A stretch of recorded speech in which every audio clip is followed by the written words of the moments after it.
G'day everyone and welcome back to another episode of Pattaya Down Under. Steve-O. Ada, how you going? Good mate. That's good. Exciting times. Exciting times. We've got a very special announcement. Yes, we do have a very interesting episode. We have mentioned in the past that we've got a mate who we grew up with. Yep. Who owned a bar and that we're going to get him on to have a chat one day and he is here. Welcome, Leon. Hi guys, how you going? Good, how are you, mate? Good.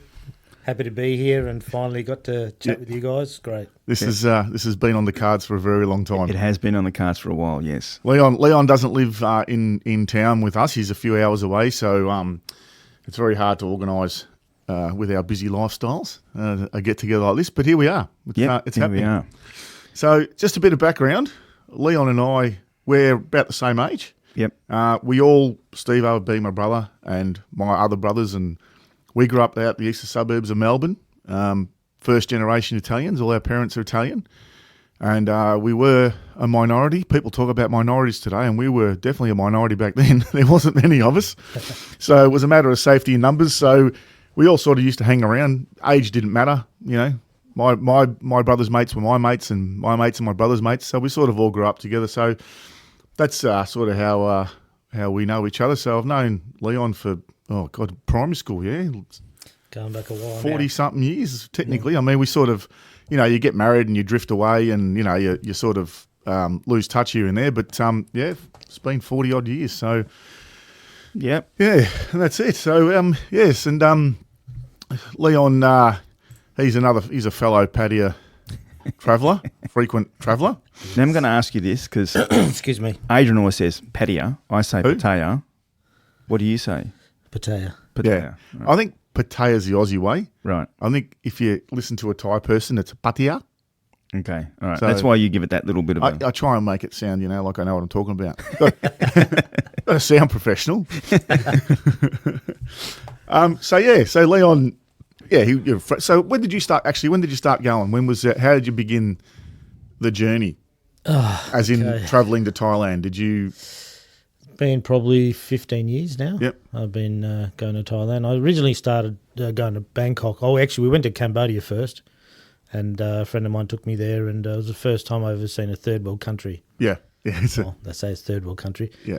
And we went to Cambodia, then we went to Bangkok, and it just blew me away. Yep. It was like a candy shop, I guess. It was, yellow fever. yes. Yellow fever, right? Yeah. So that was the start of it. And basically I was hooked. I'd never been to Pattaya. And then I got back to Australia, and I think about 2 weeks later I was back on a plane heading to Bangkok. Really? Wow. Well, I've heard this story before. I've heard it many times before from many different people. Yeah, it has that effect, doesn't it? Yeah. It does. So as I'm tipping, as most people, like I know I do, I've thought of it many times, and I reckon everyone that's been over there has gone, geez, I'd love to own a bar here. Yep. Yeah. Yeah. And I'm sure that was your. How long did it take? Goal. How long did it take before you got to the point where you thought, I want to open a bar here? I mean, obviously you visited a few times. When did you sit there thinking, you know what, I really want to do this? Well, you know my background in the entertainment industry.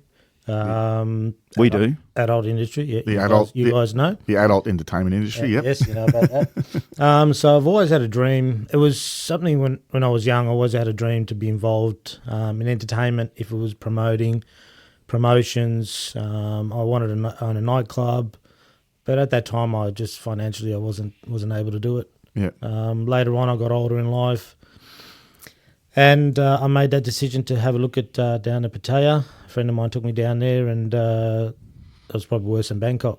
Yeah. My eyes opened up. Worse or better? Better. Much better. Yeah, definitely. So I went back to Australia and spoke to my partner. As you know, my partner's Thai. Got a son as well. He was born there. Had a chat with her, and I said the opportunity is now open for me. Not knowing that COVID was going to hit. Okay, but we could talk about another time. Yeah. Okay, so the place was booming, and there was an opportunity there. I just put an email out, just on the net on Facebook. Does anyone know any bars for sale? Was that in like a Pattaya group, a Facebook group for Pattaya or something? It was quite a few of them actually. There was Yeah. a few, just little forums and groups, Yep. as you know. Yep. So I put the feelers out there, and I think not even an hour went by, and I got all these messages. Yeah, right. Oh, this bar's for sale. This bar's for sale. This bar. Wow. So I decided to take the family over there, and I think that at the time, a little boy, or probably about 4 years old. So I took my partner with me. We went over there and had a look at a place in Soy Buakhao, because to me that was a very busy area. Walking Street was just too expensive at the time. Yeah. So I found this bar.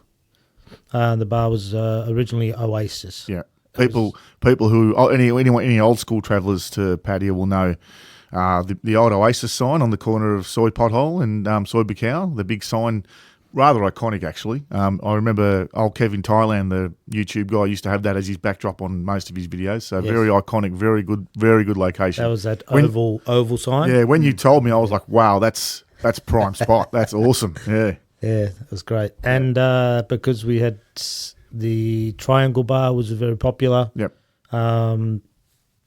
The other bars down in Soy Pothole.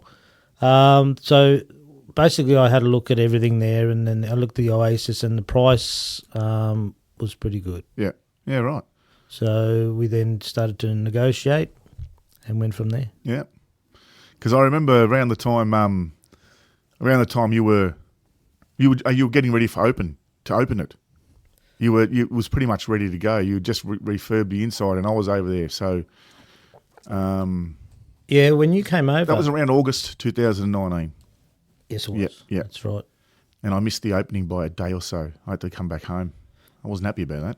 But I started the renovations pretty quickly. Yeah. And as soon as I Yeah. bought it, we bought the place, did all the paperwork.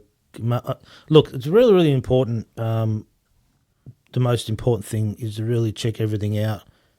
It's not a place where you can just think that it's like here. It's totally different. Yeah, But the renovations we did was quite a bit of work to be done too. Yeah. But all the legal side of things, very important. If you're going to open up a bar, you need to look into things thoroughly. Did it help that you had a Thai partner, you reckon? Was that beneficial, or are there just other people there you can trust and you can obtain their services? It helps you in communication, Yeah, but in relation to her helping me was just more the communication side of things. It wasn't really the business side of things. yeah. Legally, you need to sort of look into that thoroughly, Yeah. all the licensing, and also the background checks is really, really important that I learnt the hard way. Background checks on the people that own the place Okay, yeah. previously. Yeah, right. When you say that, do you mean that you're actually buying some of their issues? That's correct. Yeah. Okay. There could be an issue. Let's say there was an issue that I basically wrote down a lot of questions that I was going to ask the owners and the landlord. The landlords really don't get involved too much. All they want is the money. That's it. Right. That's so important for them to get the money every month, and they don't care anything else. Sorry, monthly, and it could be yearly, but most of them are yearly. So I got caught out a little bit in about 60,000 baht. So, it was, we worked something out eventually with the previous owner. So we basically went halves in that. Okay. That was my silliness to not sort of go in and find out what was any kind of debts that were left behind. Right. Okay. And that was basically an That's interesting. alcohol debt. It's interesting, isn't it, that they get carried over to the next buyer rather than the responsibility of the previous person. Yep. Yeah. Wow. Well, if I didn't pay it, they wouldn't have serviced me. Yeah, fair enough. Yeah. So I said to the previous owner, okay, let's go halves then. Because it was a bit my fault. I should have said something beforehand, but I've already bought the bar. He didn't have any money. So I need to get the ball rolling and get alcohol into the bar. So I end up paying half the bill. Yeah. Mm. All right. So you got the bar. You're ready. You're doing your renos. You obviously got to set up your business. So you need to get girls. How do you do that? It's another thing. That's a good question. The girls also, you find managers. I had so many people come to me and offer me, oh, I'm a manager and I can supply you girls. It's all a learning curve. You need to, do your homework and not just go with the first person that walks through the door. Yeah, of course. You've got to do your homework thoroughly. And I always say this to everybody. It's not easy, and it's like any business. Doesn't matter if it's in Australia, America, or Africa, or wherever it is. You always got to do your due diligence. Always check everything properly, and check it 10 times over. So if I ever do it again, I know what to do. Yeah. And it's easy. Yeah. The first time was really, really hard. Yeah. Finding the girls. There's some people who got good girls, but if they know you're an idiot, they'll sting you. Yeah. And you won't know that until you start to talk to other people. Yeah. But, I started getting girls in. The club originally had, excuse me, the club originally had some girls in there, but they weren't the girls that I wanted. Yeah. I was more wanted to open up a high-end bar. This was more, and Oasis have been there for nearly 13, 14 years. Yeah. And had nearly the same staff for 7, 8 years. Yeah. So I needed to change it. Clapped out. Very worn clapped out. out. And clapped out. Definitely worn out. Yeah. Did you keep any of the girls on at all? I did.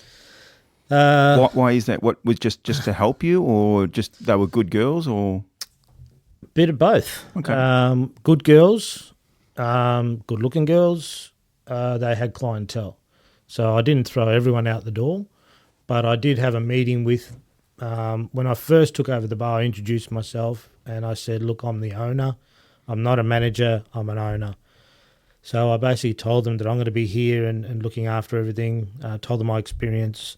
At the end of the day, you can tell them whatever you want. They just want to make money. That's what they're all there for. I was there for business, little bit of pleasure, I guess. That comes later on. I kept the staff on, but I did get rid of some that I just didn't like, yeah, fair enough. Yeah. You've got to make it yours. if you know what I mean. Yeah. And I remember meeting your mama's son. Yes. She was a nice looking lady. Yep. See ya. Yep. Hi, see ya.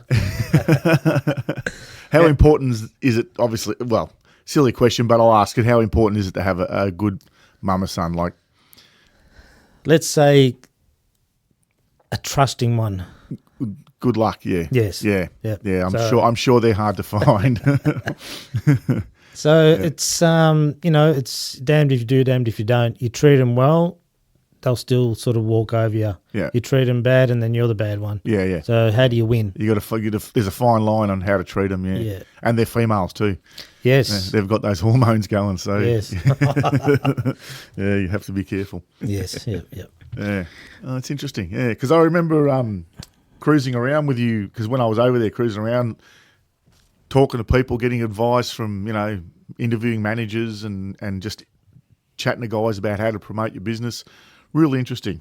Yeah. It's good. I'll tell you something about, if any of the viewers out there or the listeners want to open up a bar, the most important thing is I've noticed that I come from a marketing background as well with most of my stuff, and a lot of people out there would understand this.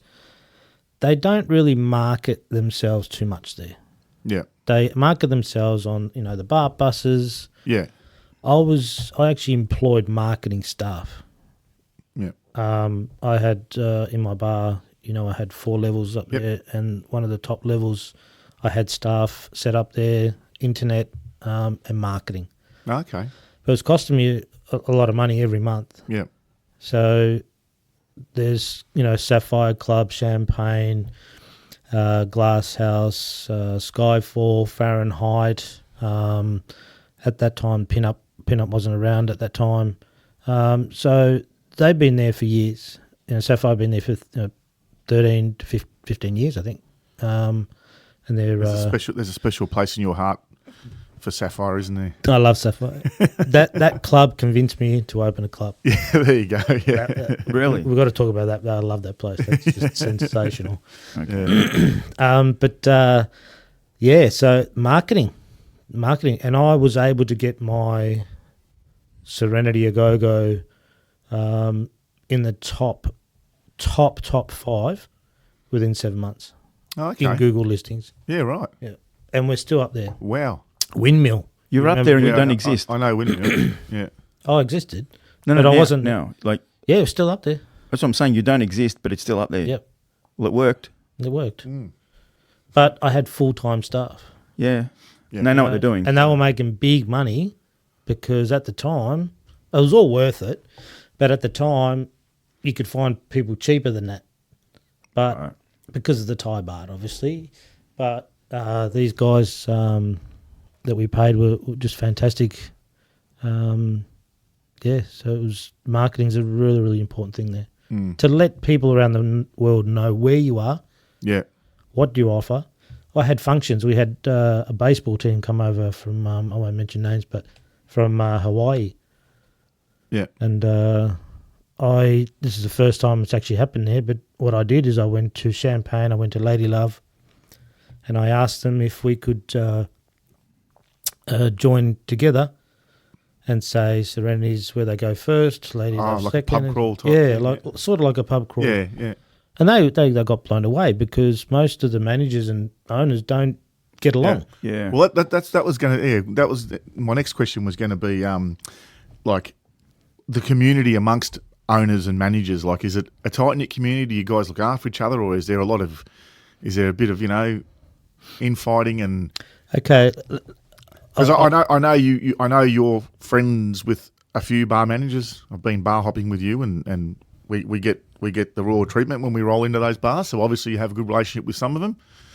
Is that how it is? Because that's how I see it. I see you. We roll into these bars and we get the special treatment, and I feel like a superstar, And Yeah. is that what it's like in all of them, or are they just your mates and some aren't? For me to explain this one to you, it's when I first got there, it was all fantasy. It's all just a dream. Yeah. But when you own a bar, it's reality. Yeah. It becomes work. It is work. Yeah. It becomes work. You know the people that you eventually meet them, you get to know them, and you work them out. Yeah. So it's one of those things where it's like, you work in an environment in any work, you know who to talk to, you know who not to talk to. Oh, you're full of shit. Oh, you're definitely full of shit. Yeah. He seems like a genuine guy. Yeah. But keep in mind, when you go to the, Thailand in general, and you go to these clubs, the person that makes themselves out to be the manager is not the owner, Yeah. but they pretend to be the owner. Yeah. Yeah. They act like they're the Yeah. owner, Yeah. but they have no authority Yeah. to do what an owner can do. Yeah. Of course. And this is one big thing that people need to understand, Yeah. that a manager is a manager, an owner is an owner. Yeah. The owner pays the bills, not the manager. Yeah. So that's what I learned the hard way, Yeah. where a lot of these managers were telling me that they own the places, but they didn't realise who I was. Yeah. Yeah. Yeah. And then they realised, oh, shit, he actually owns Serenity. Oh, my Yeah. God, now what? Yeah. So there's a lot of shit talking. Yeah. So Oh, now, Definitely. on that topic of what you just described about how some people are bullshitting, right? Yeah.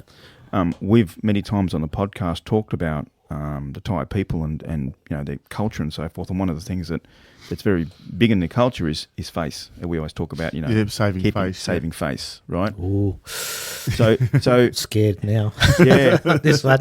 So in saying that, how often does that become a problem when you're owning a bar? Like what problems does that bring? Oh, you put me in a spot now. Oh, geez, do I go there or not? Okay. All right. Let's say this. The girls, it's all about face. But when you think of, I look at the girls as in they're normal people to me. They walk in, they come to work. I set up a temple for them in my club where they, pray to Buddha, and all they're praying for is hopefully I make money today so I can survive. Mm-hmm. So I've built that knowledge, and I've come to respect that, and obviously seeing my wife in the Thai community and how they are. That's just the way they've been brought up. As us, We were, Italian guys going to church when we were young, being baptised with holy water, all that. Now, your question is this. I shouldn't say these things, but I will say it because I really want to talk about it freely and open. Their face compared to a priest that might do something that he shouldn't do in the community. Mm. He's basically like a bar girl. She goes back home, she's not a bar girl. She's just a normal girl. She comes to work and she does the things that technically she does. You know what I'm trying to say? So I can't say anything bad about them. There's bad people everywhere, but in relation to, that save the face, it's just the way they've been brought up. Mm. But it doesn't. What I'm saying is, does it cause any problems in the bar? Were there any incidents because of that? Like, between the girls, was there infighting? Was there things that created? I'm gonna say maybe not necessarily Leon's bar, but it happens. It happens. It happens a lot. If you can't control the environment, there's something wrong. Yeah, you're doing something wrong. I learn a lot from it, but I actually made the rules. One thing they do, they respect rules. That's an amazing thing. There's a lot of respect there. If you treat them good, they respect you a lot. But look, they're really, really beautiful people. I can't say anything bad about them, to be honest. Yeah. But you get bad people everywhere. Yeah, of course. I'm not going to sit here and say, they did this and they did that. Look, I used to try and control a lot of the stuff in there as well. Like, if there was an issue with the girl or can I talk freely about an incident that happened absolutely with a guy? Okay. Yeah. So, as you know, Thai girls can get a little bit crazy. Yeah. And I mean crazy. Yeah. I know. Like cut your tongue off crazy and stuff, yeah? Okay, so there was one of my bar girls called Pung. Yep. Beautiful looking girl, right? And she was so sweet. Beautiful lady. Never had a problem, always, service customers in relation to drinks we're talking about here. Whatever goes outside, I don't know nothing about. So basically there was a customer that was getting drunk and he paid her some money. This is what she was telling us, that he paid the money, but we didn't see anything on camera that he'd paid money. So she got very aggressive. She was also a bit drunk and she wanted to go him. Yep. Like literally, like, it's me and you, mate. Let's go. So I've seen this from where I was sitting and I walked up and I tried to talk to the guy, but the guy was pretty much drunk. Yeah. So all the security staff are going, no, boss, no, don't do it. I said, no, I've got to deal with this because I don't want police coming here and I don't want something to happen 'cause I just don't want my club anywhere on the news. So I took the guy outside.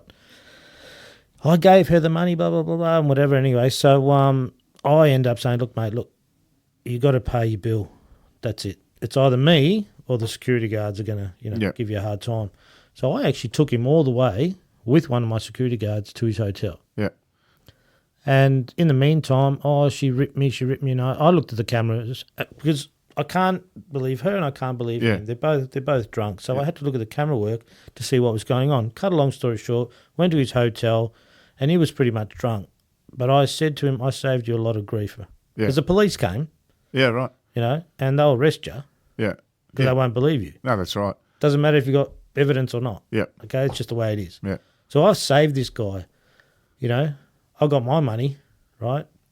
I just want enough money to cover the bill. So what I did, when I got back, I gave her some money. Yeah. I don't want that grief. Yeah. For a lot of people, they don't care. They'll call security and they'll punch him up or whatever it is. So one thing you got to learn with a bar is not to do that kind of stuff. Yeah, of course. Yeah. And being a manager, managers don't care because they're only a manager.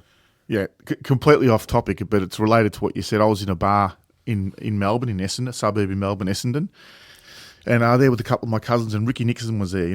For people who don't know, Ricky Nixon he used to manage football players in Melbourne, high profile, got himself in a lot of trouble. Anyway, he was in this bar one night, and he was just being obnoxious and just loud, and he was with the younger people, and there was a girl next to him, and at one point he's yelled out at the top of his voice to the girl, "No, I'm not going to get you any more cocaine. Fuck off." Or, I'm at the bar and I said to the guy behind the bar, I go, mate, like, someone's got to throw him out. And the bloke goes, we just don't want the drama.